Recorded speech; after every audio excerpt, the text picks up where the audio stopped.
कोई भी बायस नहीं होना चाहिए। ये फ्यूल के 14 प्रिंसिपल्स की लिस्ट है ना। अभी इसमें हम और ऐड करेंगे। अब आप मुझे एक एक वर्ड दो।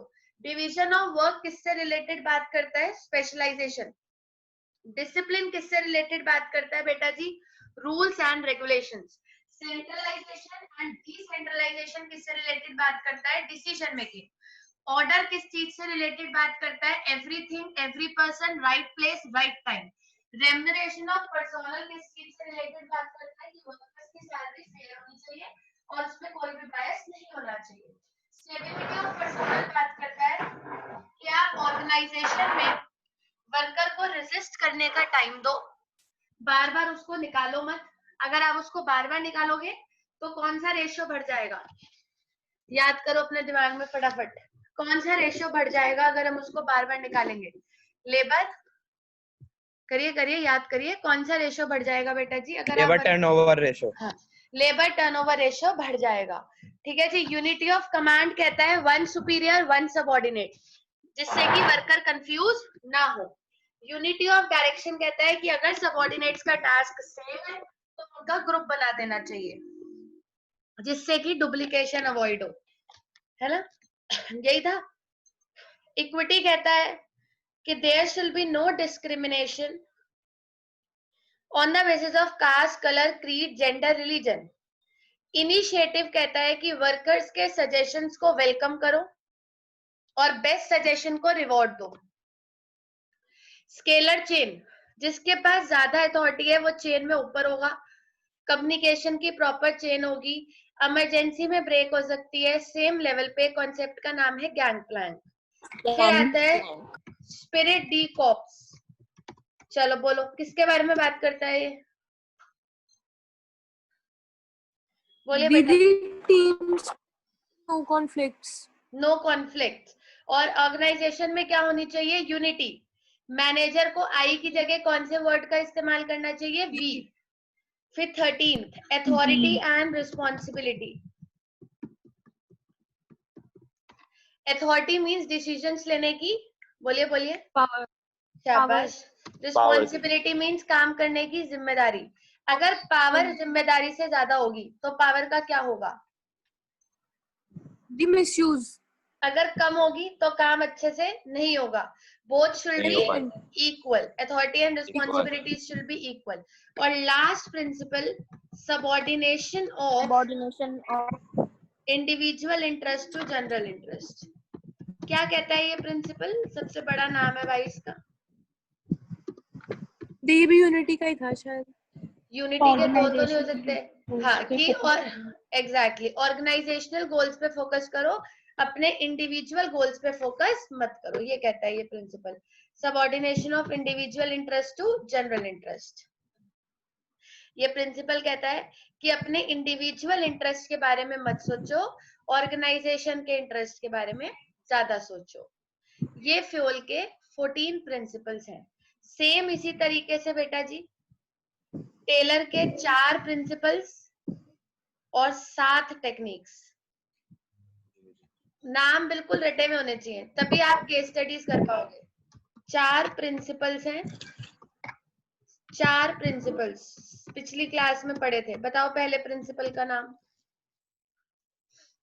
The functional formation. वो टेक्निक्स है, वो टेक्निक्स है, वो techniques. Science not a rule of thumb. Science not a rule of thumb. दूसरा principle Cooperation non individual. Harmony not discord. Cooperate करो, नॉन इंडिविजुअलिज्म। क्या सिखाया था? अकेले कुछ नहीं हो पाएगा, टीम होनी चाहिए। तो कोऑपरेट करिए, कॉमा है बीच में, cooperate, non individualism, harmony, unity बनाइए, नॉट डिस्कॉर्ड, लड़ाई झगड़ा मत करिए।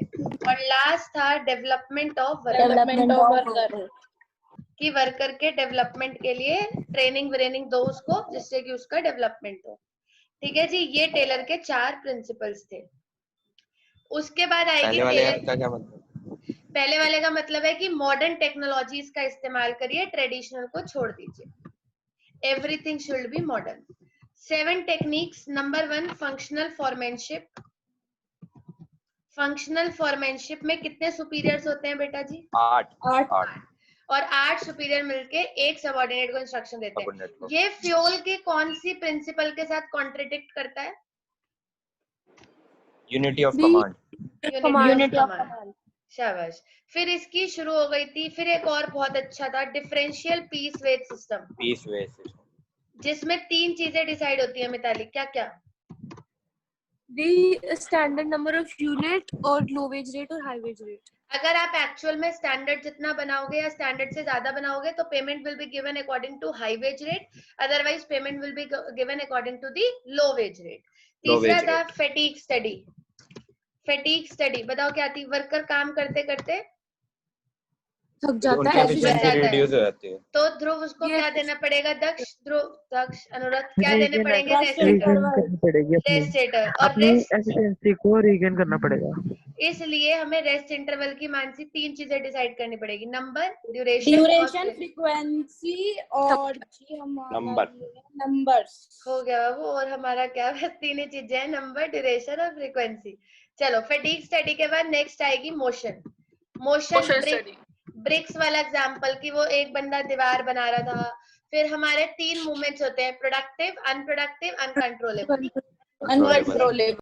प्रोडक्टिव वाले बढ़ाने हैं, अनप्रोडक्टिव वाले कम, अनकंट्रोलेबल वाले अनकंट्रोलेबल। कुछ नहीं हो सकता। मेथड स्टडी, आप एक ही बारी बेस्ट मेथड सेलेक्ट करके वर्कर को बता दो। टाइम स्टडी, ये वो स्टडी होती है, अब मैं एक लाइन बोल रही हूँ, जो लाइन में बोल रही हूँ वो क्वेश्चन में भी आएगी, कि ऐसी कौन सी स्टडी होती है जिससे वर्कर की एफिशिएंसी पता चलती है? बोलो। टाइम टाइम याद रखना, अगर वर्कर उस पर यूनिट टाइम के अंदर बना रहा है तो वो एफिशिएंट है, अगर वो उस पर यूनिट टाइम के अंदर नहीं बना रहा है तो वो इनएफिशिएंट है। और पर यूनिट टाइम कैसे डिसाइड होता है? बहुत लंबी क्लास थी कि एक स्टॉप वॉच लो, एक एवरेज वर्कर लो, वो 4 बार काम करेगा, फिर उसका एवरेज निकाल लो, जो कि आपसे कोई नहीं पूछेगा, तो आप बस टाइम स्टडी याद रखना। लास्ट आता है standardisation and simplification of work. Standardisation and simplification of work, कि हर चीज का बेटा जी क्या होना चाहिए? स्टैंडर्ड।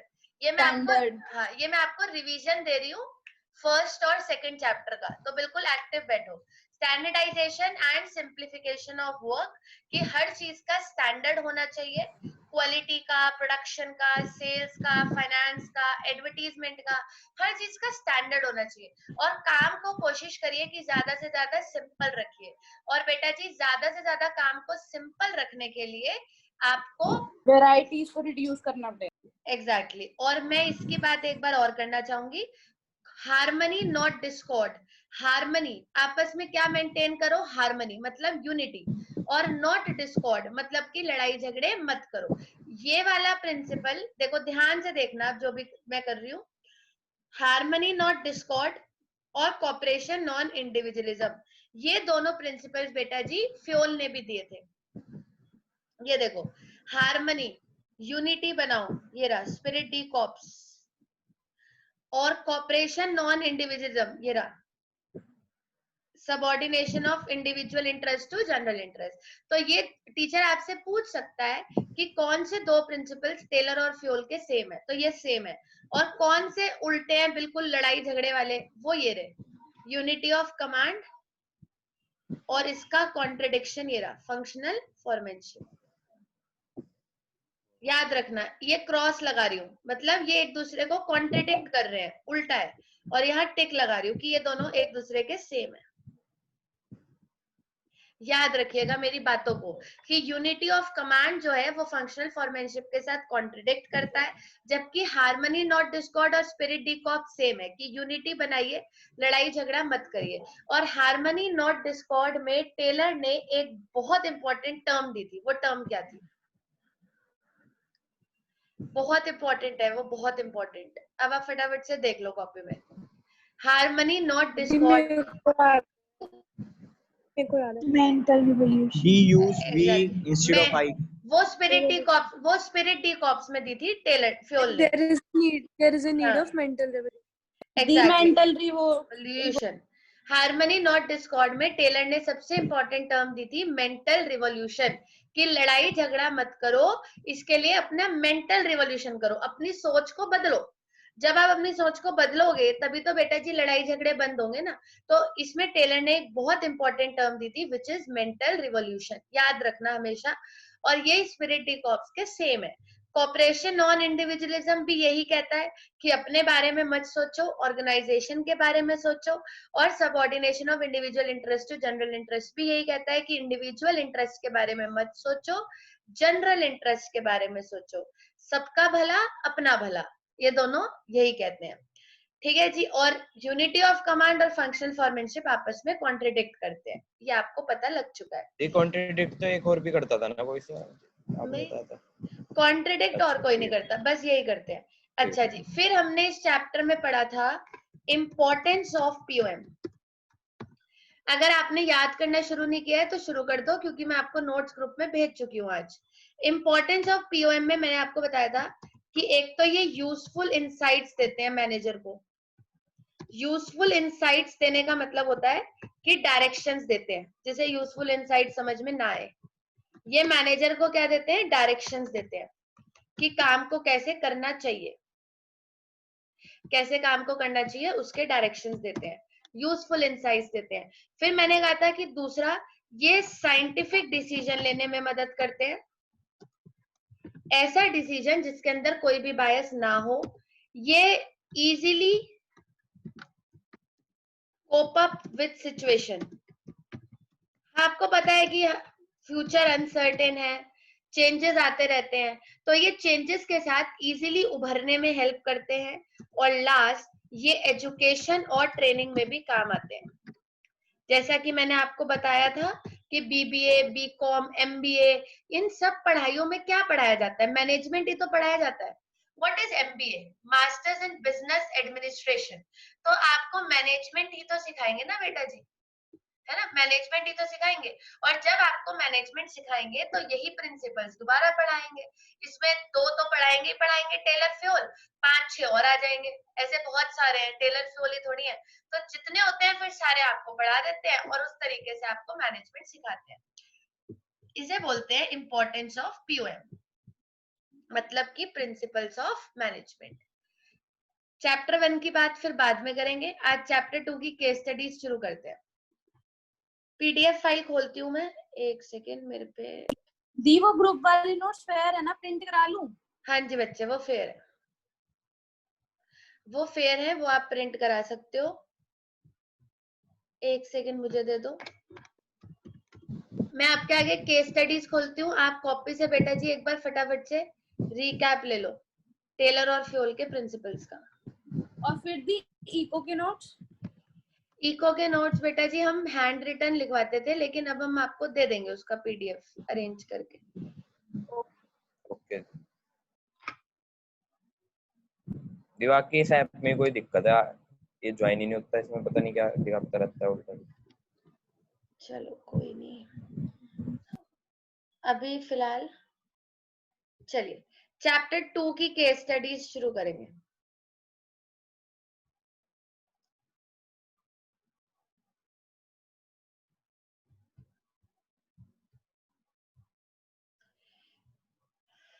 ये केस स्टडीज की फाइल है।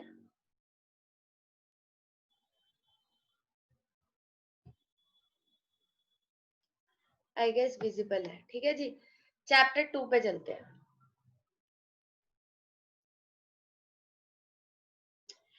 इसको बोलते हैं बेटा जी केस स्टडीज। इसमें क्या होता है, वैसे तो आप बताने की जरूरत नहीं है, आपने 11th क्लास में थोड़ा बहुत सीख लिया था। अभी केस स्टडीज का साइज थोड़ा सा बढ़ जाएगा, रटने से काम नहीं चलेगा, याद करना पड़ेगा, ठीक है। चलो इस क्वेश्चन से शुरू करती हूँ, क्वेश्चन नंबर 1 से। बताना अगर कुछ विजिबल ना हो तो।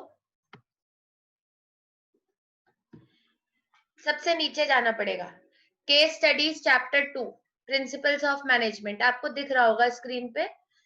In your school, visible, in your school you observe that books are kept in office, chalks in the library and office record in the staff room. Which principle of management is violated here and why? Order. Order order by order दीदी proper जगह पे रखी हुई ना चीजें। should be available at the right place at the right time. Exactly, because order says that everything and every person, बोलो सब लोग अपने दिमाग में ही बोल लो, everything and every person should be available at right place right time, ऐसा order बोलता है, जो कि यहाँ नहीं हो रहा है. तो which principle of management is violated here? Order. How will that affect the achievement of school objective? बोलो बोलो. ये किसने दिया था ये भी लिखना होगा क्या इसके साथ? ना ना, जो जितना पूछा है बस उतना ही लिखना होगा. Which principle is violated here? Order. Why? वो आपने बता ही दिया, क्योंकि ऑर्डर ये कहता है कि everything and every person should be available at right place right time, इसलिए ऑर्डर वायलेट हो रहा है. आगे के क्वेश्चंस कराऊंगी, कुछ वैल्यू बेस्ड है, अभी बाद में करेंगे. अभी आगे बढ़ते हैं, क्वेश्चन नंबर 2 पे चलते हैं. 2 मुझे नहीं कराना, 3 कराना है. 3 पढ़िए आप, तसल्ली से पढ़ लीजिएगा. कुछ ना विजिबल हो रहा हो तो बता देना, आराम से पढ़ो. और एक चीज और समझो, केस स्टडी पढ़ने से पहले बेटा जी केस स्टडी 2 बार पढ़नी पड़ेगी. आपको आंसर देने के लिए केस स्टडी 2 बार पूरी पढ़नी पड़ेगी, तो 2 बार पढ़नी पड़ेगी. पढ़ो इसको 2 बार.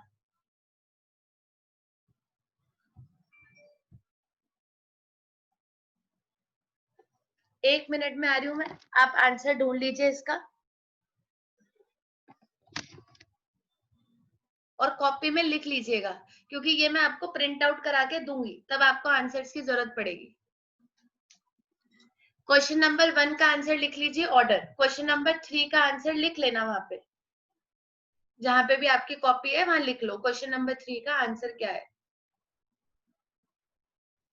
एक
बताइए जी, मिला आंसर? हाँ जी हाँ जी दीदी, एक तो मिल गया. एक मिल गया. एक तो दिया सोनिया, ये एक तो डिसिप्लिन है, एक डिसिप्लिन है, एक यूनिटी ऑफ कमांड है. एक एस लेकिन बेटा जी यूनिटी ऑफ डायरेक्शन होगा ना. हाँ मतलब जो भी. दीदी मैं unity of command, unity of direction और रेम्युनरेशन ऑफ पर्सनल. चलो अब एक चीज और सुनो, क्या समझा रही हूँ कि क्वेश्चन में ये बोला है, अब समझना भी है साथ साथ. Sonia limited was engaged in the business of manufacturing auto components, यानी उनकी कंपनी ऑटो कंपोनेंट्स बनाती है. लेटली इस business was expanded due to increase demand for cars. The competition was also increasing. In order to keep its market share intact, company ने direct किया कि its workforce to work over time, कि workers over time करेंगे क्योंकि demand ज्यादा है. ठीक है जी. But the result in many problems, इसकी वजह से बहुत सारी प्रॉब्लम्स हुई. Due to increased pressure of work, the efficiency of worker decline. एक तो वर्कर की एफिशिएंसी कम होने लग गई. Sometimes the subordinate has to work for more than one superior. एक से ज्यादा सुपीरियर से ऑर्डर लेने पड़ते थे. The workers were becoming indisciplined. The spirit of teamwork which had characterized the company previously had begun to wane. और वो जो टीम वर्क वाला स्पिरिट था वो खत्म होता जा रहा था. Identify the 3 principles of fuel which were violated and quote the line from the above case. अब बच्चे मुझसे यूजुअली क्या पूछते हैं, जो सबसे ज्यादा जिस क्वेश्चन का आंसर मुझे देना पड़ता है वो ये होता है कि दीदी इस बात का क्या मतलब है कि quote the lines. Quote the lines मतलब कि लाइन से बताओ, लाइन लिखो और फिर बताओ कि वो कौन सा प्रिंसिपल है जो इस लाइन से वॉयलेट हो रहा है. जैसे कि मैं लाइन बोलती हूँ, जैसे कि sometimes the subordinate has to work for more than one superior. ये लाइन है, बताओ इसमें कौन सा प्रिंसिपल वॉयलेट हो रहा है. Unity of command. Unity of command. तो लाइन लिखनी है वहां पे कि नहीं लिखनी है, मैं ये पूछना चाह रही हूँ आपसे. हाँ. हाँ, तो आपको आगे पूरी लिखनी पूरी लाइन वहां लिखनी है कि sometimes the subordinate has to work for more than one superior, और इस फिर आपको लिखना है comma with this line the principle unity of command is being violated. इस लाइन से यूनिटी ऑफ कमांड वॉयलेट हो रहा है. अब मानव आप बताओ कोई और लाइन और कोई और प्रिंसिपल. जी दीदी. या आप बोले. हाँ जी बोलिए. लाइन भी बोला और principal. increase pressure of work, the efficiency of work declined. तो इससे कौन सा प्रिंसिपल वॉयलेट हो रहा है. The discipline. authority and responsibility शायद.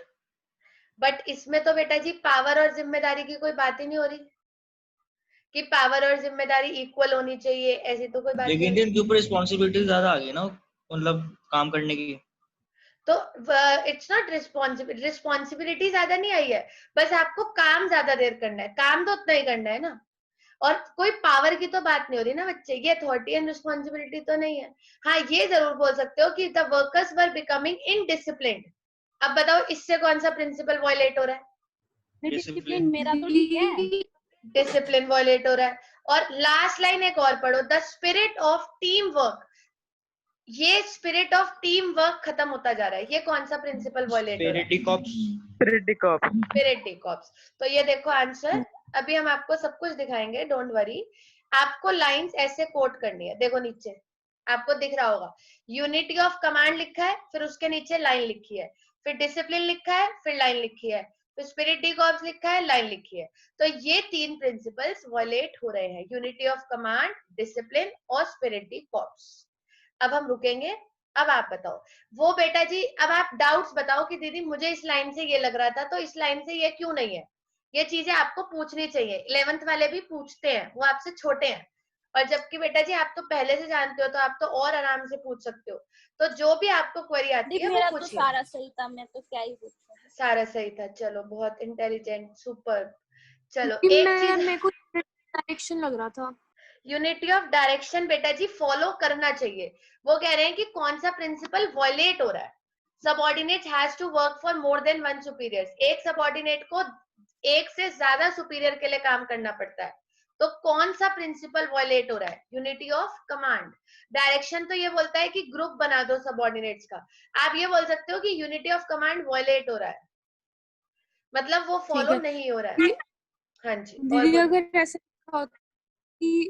अगर ऐसा लिखा होता कि वो ओवर टाइम कर रहे हैं और उनको एक्स्ट्रा नहीं मिल रही सैलरी, तो रेम्युनरेशन ऑफ पर्सनल हो सकता था ना. हाँ तब हो सकता था ना बच्चे, लेकिन ऐसा लिखा नहीं ना. तब हो सकता था, तब बिल्कुल हो सकता था. अगर वो ये लिखते कि एक्स्ट्रा वर्क के एक्स्ट्रा पैसे नहीं मिल रहे, तो मैं आपको बोलती कि रेम्युनरेशन ऑफ पर्सनल भी वॉयलेट हो रहा है. पर जो लिखा नहीं है वो मैं सोच नहीं सकती हूँ ना. और बेटा जी ये देखो लाइंस ऐसे कोट करते हैं, आप ध्यान से स्क्रीन पे सब देख लो. देखो अब एक बात बताऊं, ये क्वेश्चन 3 नंबर का है. अब आप देखो इसमें कितना कम लिखना है. तो इसलिए 12th की बीएसटी में आपको कोई शीटें नहीं भरनी है, आपको लॉजिक लगाना है, दिमाग.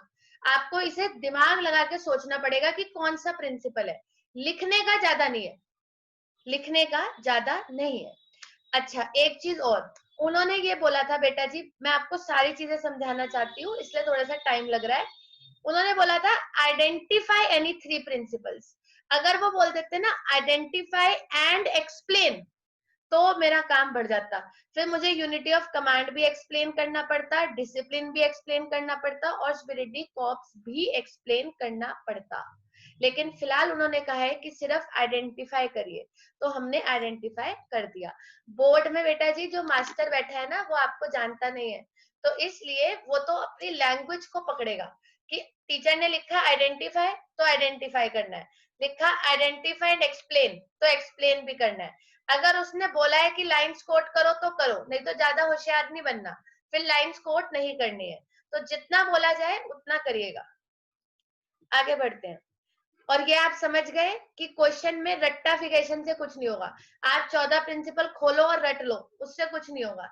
आपको ढूंढने पड़ेंगे और ढूंढने के लिए आपको सारे आने चाहिए, तभी तो ढूंढोगे, नहीं तो ढूंढोगे कैसे। चलो नेक्स्ट क्वेश्चन, क्वेश्चन नंबर 9 पढ़ लीजिएगा फटाफट। बड़ा है ना, ऐसे ही क्वेश्चन आते हैं इतने बड़े बड़े। आराम से पढ़ना 2-3 बारी, तब जाके कहीं आंसर मिलेगा। और कॉपी में लिख भी लेना, खोल भी लो कॉपी को, जिससे आपकी थोड़ी हेल्प हो जाए। उसमें कुछ लिखोगे तो बेटा जी समझ आएगा ना कुछ एक आधी बात।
छोटी सी है, क्वेश्चन बड़े हैं।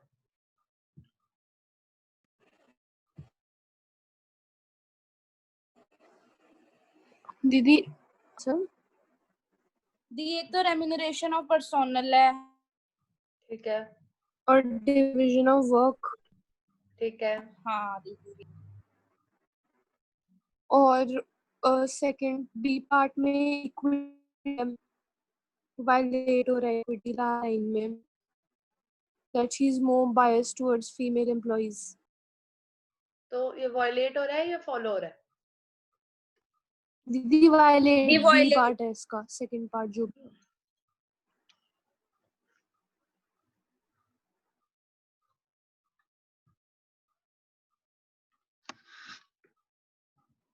दीदी इक्विटी हो सकता है उसका वायलेट वाला। बिल्कुल हो सकता है बेटा जी।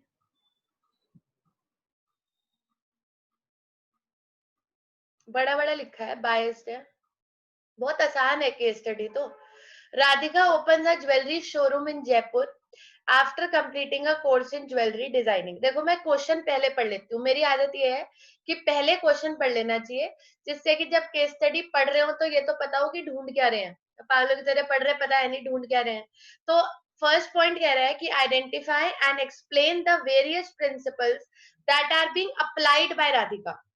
तो कुछ प्रिंसिपल्स अप्लाइड बताने हैं, और बी पार्ट कह रहा है कि कुछ प्रिंसिपल वॉयलेट हो रहे हैं, ठीक है, और इफेक्ट बताना है वॉयलेशन का। तो मेरे दिमाग में क्वेश्चन सेट हो गया है कि मुझे कुछ प्रिंसिपल्स बताने हैं जो अप्लाई हो रहे हैं और कुछ बताने हैं जो अप्लाई नहीं हो रहे हैं। अब पढ़ लेती हूँ।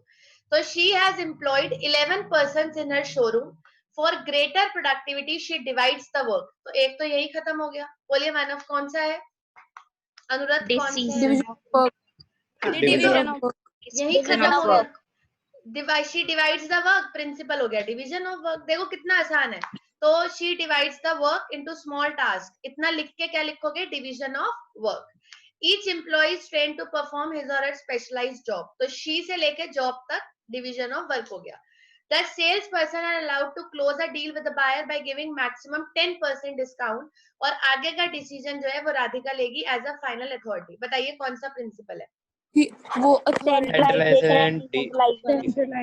Centralisation and decentralisation. शाबाश. ये authority and responsibility नहीं है. ये अथॉरिटी एंड रिस्पॉन्सिबिलिटी नहीं है. ये है सेंट्रलाइजेशन एंड डिसेंट्रलाइजेशन.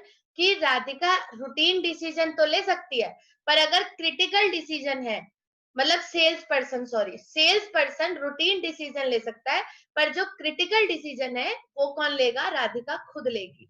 ये सेंट्रलाइजेशन डिसेंट्रलाइजेशन है. और मैं आपको एक और बात बताती हूँ. जानबूझ के लिखा उसने अथॉरिटी कि बहुत सारे बच्चे इसका आंसर देंगे अथॉरिटी एंड रिस्पॉन्सिबिलिटी. रिस्पॉन्सिबिलिटी की बात ही कहाँ आ रही है? अभी बताओ. जिम्मेदारी की तो मैंने कोई बात ही नहीं करी. मैं इतना कहना चाहती हूँ कि सेल्स पर्सन 10% तक का डिस्काउंट दे सकता है. अगर इससे ज्यादा का देना है तो डिसीजन राधिका लेगी. तो डिसीजन लेने वाला प्रिंसिपल लगेगा ना. Centralisation and decentralisation. Class 12th है, ऐसा बहुत बारी होगा. अगर क्योंकि वो फीमेल एम्प्लॉयज की तरफ बायस्ड है, तो इसलिए आ जाएगा प्रिंसिपल इक्विटी. इक्विटी वायलेट हो रहा है. चलो एक बार फटाफट से बोलती हूँ. कौन से प्रिंसिपल्स अप्लाई हो रहे हैं? एक तो डिवीजन ऑफ वर्क अप्लाई हो रहा है, एक हमारा सेंट्रलाइजेशन एंड डिसेंट्रलाइजेशन अप्लाई हो रहा है, और एक रेम्यूनरेशन ऑफ पर्सोनल अप्लाई हो रहा है. कौन सा प्रिंसिपल वायलेट हो रहा है बेटा जी? इक्विटी का प्रिंसिपल वायलेट हो रहा है. अब एक चीज और बता दो कि प्रिंसिपल्स को एक्सप्लेन करना है या सिर्फ नाम लिख के छोड़ देना है. तो आगे बढ़े जल्दी जल्दी. एक्सप्लेन भी करना है. हाँ, एक्सप्लेन भी करना है, क्योंकि लिखा है आइडेंटिफाई एंड एक्सप्लेन. ये लिखा हुआ है आइडेंटिफाई एंड एक्सप्लेन. ये देखो, डिवीजन ऑफ वर्क एक्सप्लेन किया गया है. For greater productivity she divides the work into small trade. आपको बेटा जी जो भी प्रिंसिपल्स लिखोगे एक्सप्लेन जरूर कर देना, क्योंकि एक्सप्लेन करने को कहा है. और भी केस तो प्लीज मेरा भी ज्वाइन हुआ. उसके आंसर्स बेटा जी, एक तो कौन कौन से प्रिंसिपल्स फॉलो हो रहे हैं, ये क्वेश्चन था ना. तो फॉलो हो रहा है डिवीजन ऑफ वर्क फॉलो हो रहा है. बाकी सब 12th क्वेश्चन पढ़िएगा. डिवीजन ऑफ वर्क फॉलो हो रहा है, सेंट्रलाइजेशन एंड डिसेंट्रलाइजेशन फॉलो हो रहा है, और रेम्यूनरेशन ऑफ पर्सोनल फॉलो हो रहा है. और कौन सा वायलेट हो रहा है? इक्विटी. ठीक है, मेरे सही थे. चलिए क्वेश्चन नंबर 12. तनीषा ऑडिबल है ना?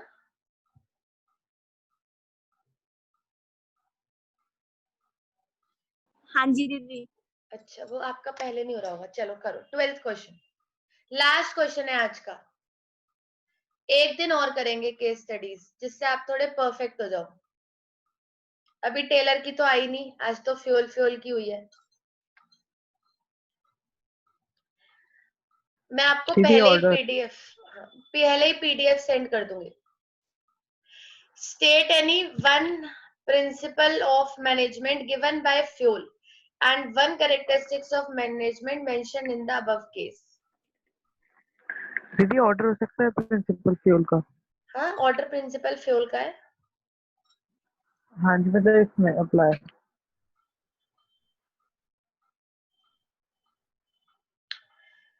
अच्छा, अगर और भी है तो और भी ढूंढ लो. अगर फ्यूल के और भी प्रिंसिपल्स हैं तो ढूंढ लो, सारे ढूंढ लो, कितने कौन कौन से हैं.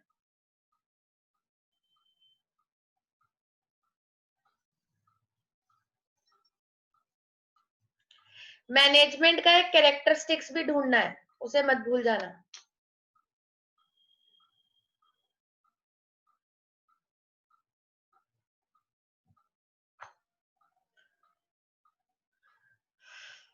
Tiffin box services was started in Mumbai by Mumbai Dabbawalas. The Dabbawalas, who are in the soul of entire Mumbai, aims to provide prompt and efficient services by providing tasty homemade food. Tiffin to all offices goers at right time and place. तो इनका answer है order, बिल्कुल सही. The service is uninterrupted even on the days of bad weather, political unrest, social disturbance, कुछ हो जाए, वो service चलती रहती है. Recently, they have started online booking system through their website, mydabbawalas.com. Owing to their tremendous popularity amongst the happy and satisfied customers and members, the Dabbawalas were invited a guest lecture by top business schools. The Dabbawalas operate in a group of 25 to 30 people along with a group leader. बता दो ये line में एक principal छुपा हुआ है. Group of 25 to 30 people along with a group leader. इस line में एक प्रिंसिपल है. Unity of direction. Exactly. Direction. Unity of direction. बिल्कुल सही. Unity of direction. Each group teams up with other groups in order to deliver the tiffin on time. जल्दी. They are not transferred on frequent basis. चलो ये बता दो. They are not transferred on frequent basis as they have to remember the address of their customers. बार बार उनकी transfer नहीं होती है job, जो जॉब है वही रहती है. कौन सा प्रिंसिपल है मिताली?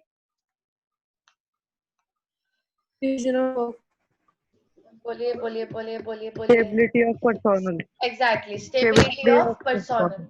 कि बार बार ट्रांसफर नहीं होगी. They follow certain rules while doing trade. No alcohol during working hours. No leave without permission. Wearing white cap. Carrying ID cards. कौन सा प्रिंसिपल है? Discipline. Exactly, discipline. Recently, on the suggestion of a few self-motivated fellow men, the Dabbawalas thought out of and executed a plan of providing food left in their tiffins by customer to slum children. कि जो खाना छोड़ देंगे वो हम slum के बच्चों में बांटेंगे. They have instructed their customer to place red sticker if food is left in the tiffin to be feed to poor children later. तो इसमें आपको कौन कौन से प्रिंसिपल्स मिल गए? आपको इस पे ऑर्डर मिला, teams up with their employees, spirit de cops मिला, 25-30 लोगों के ग्रुप का एक लीडर होता है, आपको यूनिटी ऑफ डायरेक्शन मिला. तो ऐसे बहुत सारे प्रिंसिपल्स आप लिख सकते हो. मैनेजमेंट का एक कैरेक्टरिस्टिक्स भी पूछा था, कोई मिला? Dynamic function. डायनामिक भी है और बेटा जी ग्रुप एक्टिविटी भी है कि सब लोग मिलके काम करते हैं. तो management is a group activity और मैनेजमेंट डायनामिक है. चाहे बिजनेस एनवायरनमेंट जैसे चेंज होता है, मैनेजमेंट करने का तरीका वैसे चेंज हो जाता है. तो इसमें मैनेजमेंट के दो कैरेक्टरिस्टिक्स हैं, डायनामिक और ग्रुप एक्टिविटी. अभी बहुत सारे बच्चों के आंसर सही नहीं आ रहे होंगे, तो कोई बात नहीं, नेक्स्ट क्लास में और इम्प्रूव करेंगे. मैं आपको पहले ही केस स्टडीज भेज दूंगी जिससे कि आप पढ़ के पहले ही आंसर निकाल लो. अभी इसमें कोई डाउट है तो बताइए जी, नहीं तो दैट्स इट. कल इको का चैप्टर पढ़ेंगे, बैंकिंग. दीदी नमस्ते. नमस्ते बच्चे. नमस्ते जी. जी नमस्ते. नमस्ते. नमस्ते दीदी जाना है क्या? नहीं, यहीं बैठना है. नहीं दीदी चले जाते हैं, कोई बात नहीं. ठीक है, थैंक यू. ओके जी. नमस्ते जी. ओके बेटा जी.